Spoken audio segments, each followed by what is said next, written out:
Welcome to the first ever episode of HoloTalks. Basically, I'll be discussing different Pokemon topics with guests. Today, we are lucky enough to have MattCulli with us. and and we will be discussing grading cards today, which is something that... And a company, yeah. Yeah, the different companies. I was really confused when I first got into Pokemon about grading, because obviously when you're a kid, you don't know anything about it. So yeah, hopefully we can enlighten everyone. Well, look, it's a bit like when people would grade. People when they were a kid would wrap sellotape around their cards to keep them extra safe. That was a way to keep it fresh. To be fair, I bet there's some graded ones out there. I bet some people have graded cards with sellotape right around them. That'd be quite cool with a little memory. A memento. I remember going to like a car boot sale, and they had them on like a board pinned up, and they were laminated. Oh yeah. To keep them perfect. No, perfect. That's ideal, isn't it? So, yes.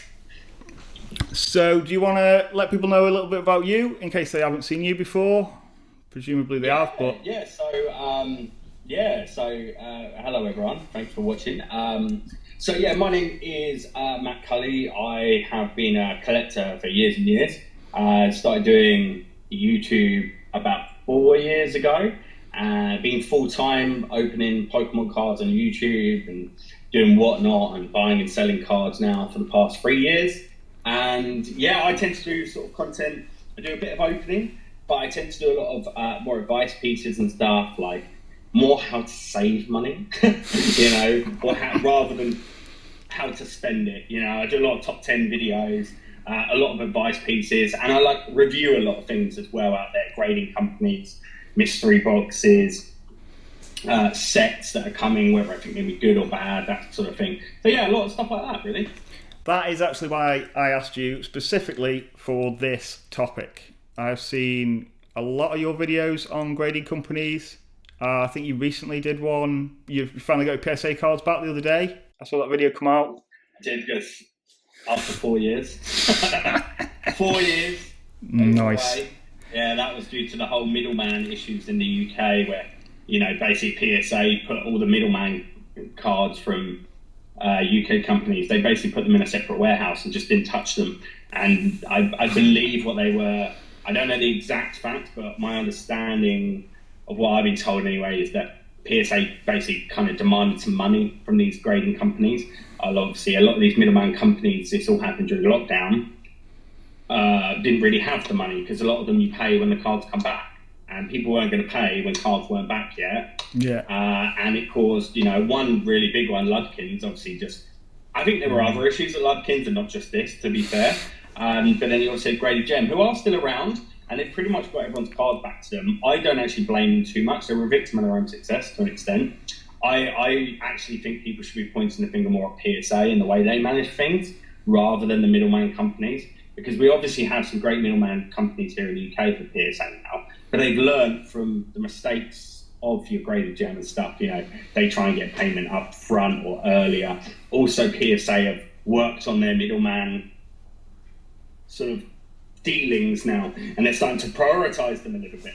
Whereas they just didn't seem to want to all PSA wanted to do was open their doors again and allow people to send cards to them direct. Yeah. I remember when they announced that, and then the fact they weren't trying to grade all these cards that they still have. Why aren't you grading them? Why are you worrying about getting more cards in? Just focus on grading those cards anyway, Yeah, I was going to say... it was frustrating. So, mine took 4 years to come back. So, I give it to Connor there, who runs Graded Gem, which will, I guess, be shutting down after all this is said and done. But he didn't go anywhere. He stuck around. He's taken some serious abuse from people, which I don't think is fair. I don't think it's nice to talk to anyone about that, especially over bits of cardboard. We love Pokemon, but come on, essentially, he's a strong guy that I have to say mentally strong that he's managed to deal with the abuse that he's received. Let's put it that way. So, yeah, I was going to say, when I first got into it, the Graded Gem was the one that I'd heard of. Was the first one I heard of. Yeah. For it. Yeah.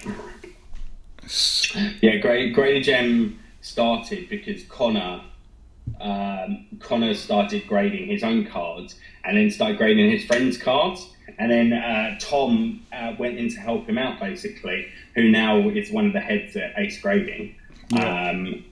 Is that, well, I don't know if he's like the director or something, I can't remember. But I think he's one of them, yeah. Just blew up. You know, they were getting hundreds of cards a day through, you know. They were making content as well to go with it. They were videoing everyone's cards as they came in, returns. But then PSA had times that they promised Graded Gem on return times. And obviously then Graded Gem weren't meeting those because PSA weren't meeting them. You know, they had like 3 to 6 month turnaround times. And people going, well, you've had my cards for a year now.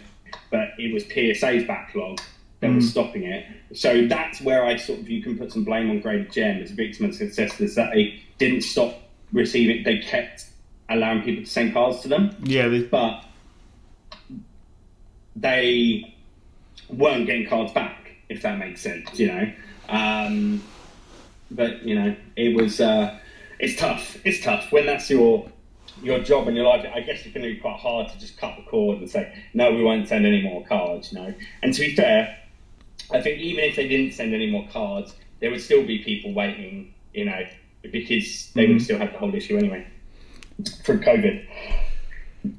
So I was going to ask, what grading companies have you used so far? I think I've used PSA, Ace Grading, and Poker Grade UK are the 3 I've used.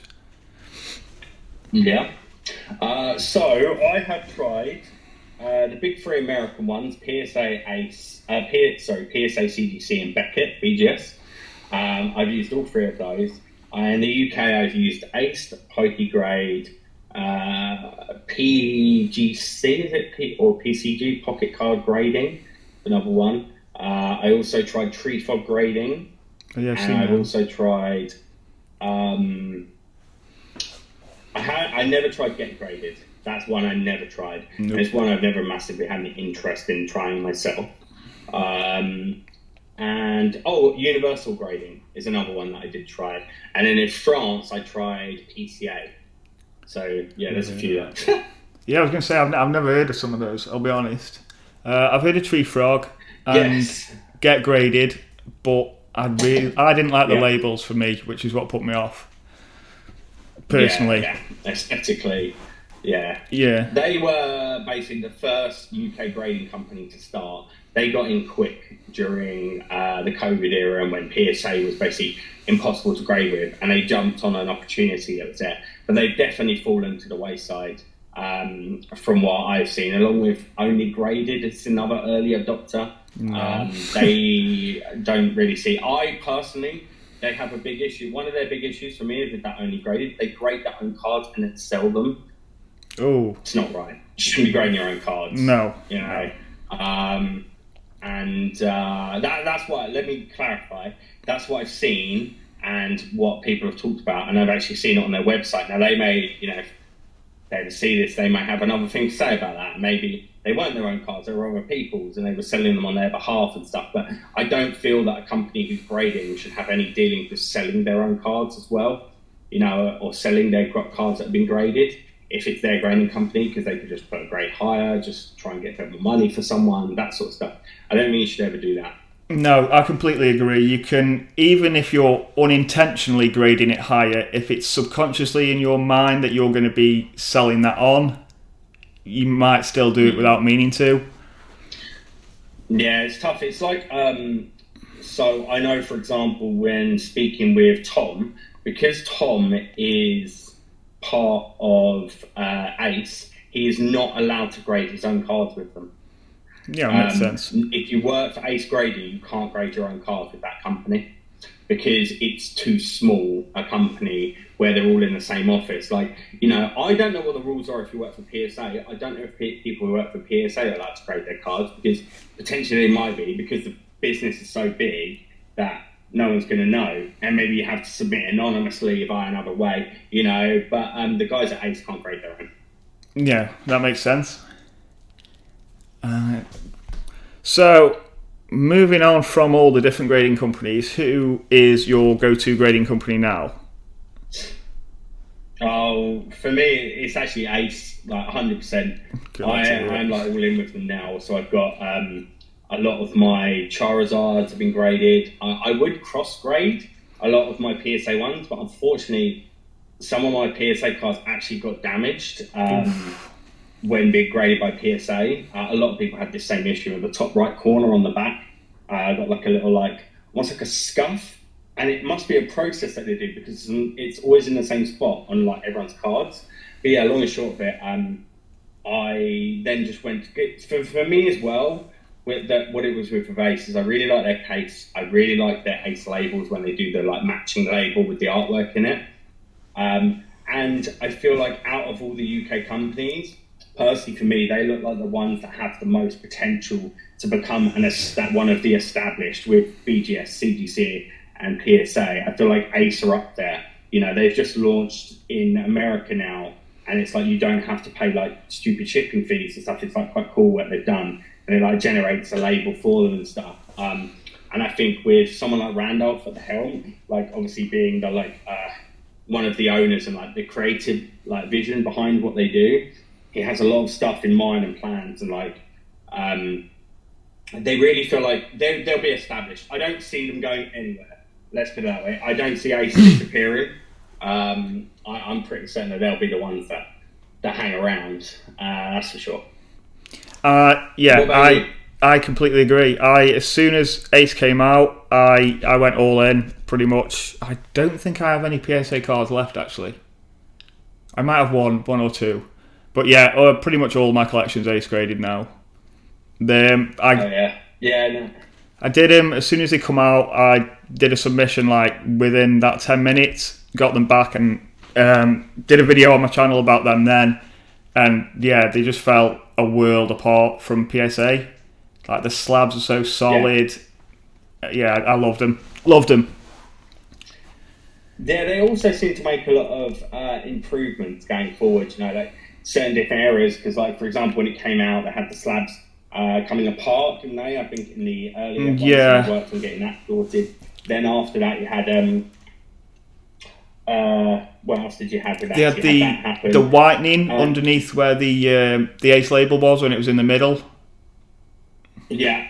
So that went away. They obviously then brought out the new case after doing the fact, because that was like the Founders Edition. Yeah, that first case, wasn't it? Then you've got the fact they had that issue with the crinkling with the sleeves inside the cards, and they've resolved that now. That's stopped. They resolved their issues quite quickly. Whereas you look at other companies, like I say, I maybe I do have a vendetta here against PSA, but like personally, I think they clearly have issues as well with like this damaging of cards somewhere, and it's been going on for months. And it's like, why just resolve that, right? I personally feel if PSA were to launch today, they wouldn't be successful as a business the way they go. I just don't feel like they potentially treat their...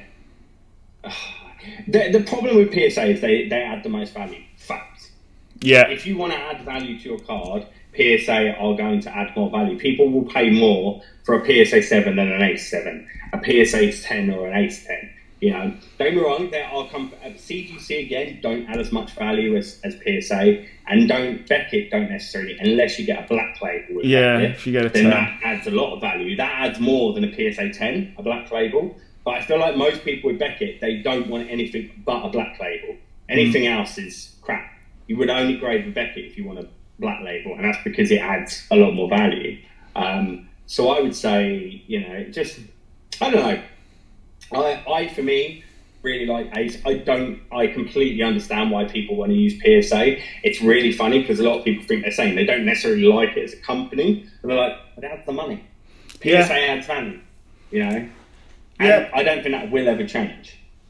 I'm trying to think about business point of view. While people have multi-million-dollar card encapsulated by PSA, they're still going to add value. No, people will always be like, as a business, it's not going anywhere. Let's put it that way. They're not going to close down tomorrow because it makes them so much money and it's part of a wider group. Where we got to, but yeah, what was your next thing you wanted to ask? Oh yeah, I was going to say with the PSA, that's not going to change. That would take like 50 plus years for that sort of shift to happen. with obviously everyone already having so much invested in them. What cards do you choose to grade? I was going to ask, because I'm kind of sort of splattergun, sort of like any card I like, and especially with Ace, if I see a really, really nice like Ace label, then that might change what I want to do. I'm like, right, well, I wasn't going to grade that, but it'll look mint with that, so now I'm going to.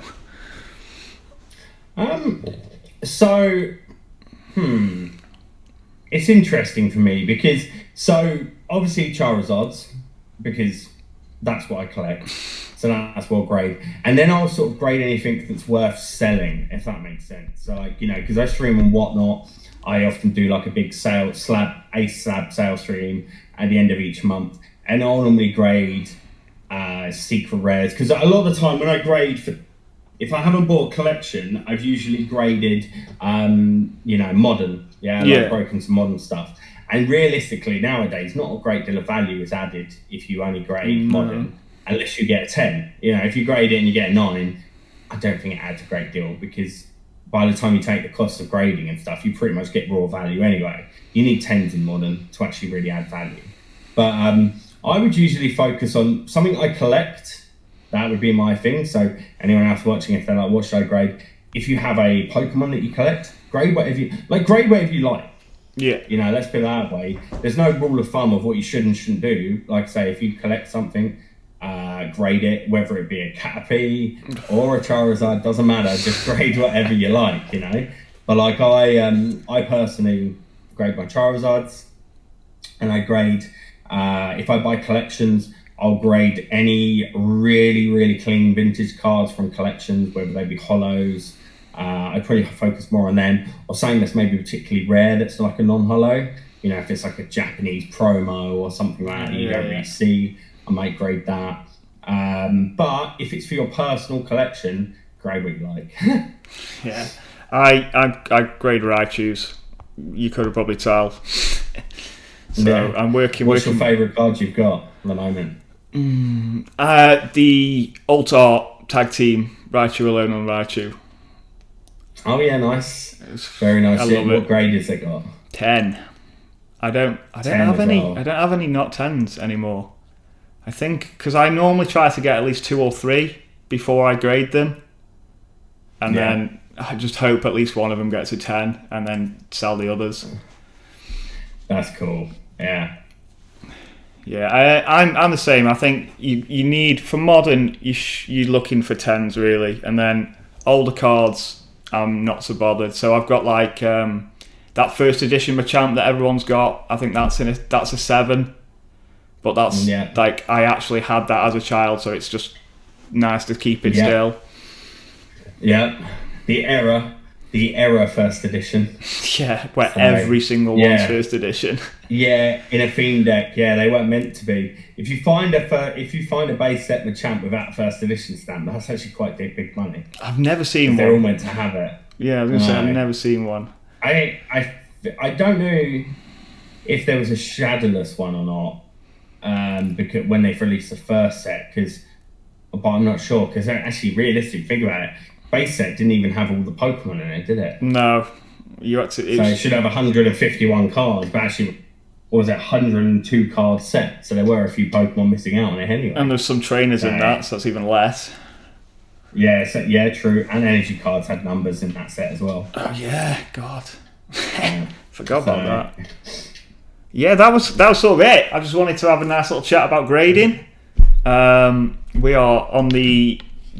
Are you an affiliate for Ace Grading now? Yeah, I have like affiliate code that people can use and stuff to get their discount off. Yeah, I like using them, so yeah, we'll drop that down below in the description if anyone wants to use that. Hopefully, code MattCulli, 5% off. Yeah, there you go. Yeah, that's about covers it. Thank you so much for joining me. And no worries, buddy. Go get yourself some rest before your live stream tonight. Yep. Yeah, it should be fun. Talking about opening a card store with Chloe and Harry. And I don't know if Dean will be around. I'm not sure. Dean, he's part of the business of Collector's Card House. So yeah, it should be good fun. Talk about all the issues they come up against. what's actually going on with it and all that sort of stuff. So it should be good. I would love to own a Pokemon shop, but I think that's a long, long way in the future. Yeah, it would be fun, wouldn't it? Yeah, it would. Yeah, never mind. So. Maybe one day. Maybe one day. Thank you everybody for watching. Thank you, Matt. We will leave all the links to his channel down below. If you enjoyed the video, subscribe to me, and if you haven't already, go subscribe to Matt. And until next time, I'll see you around.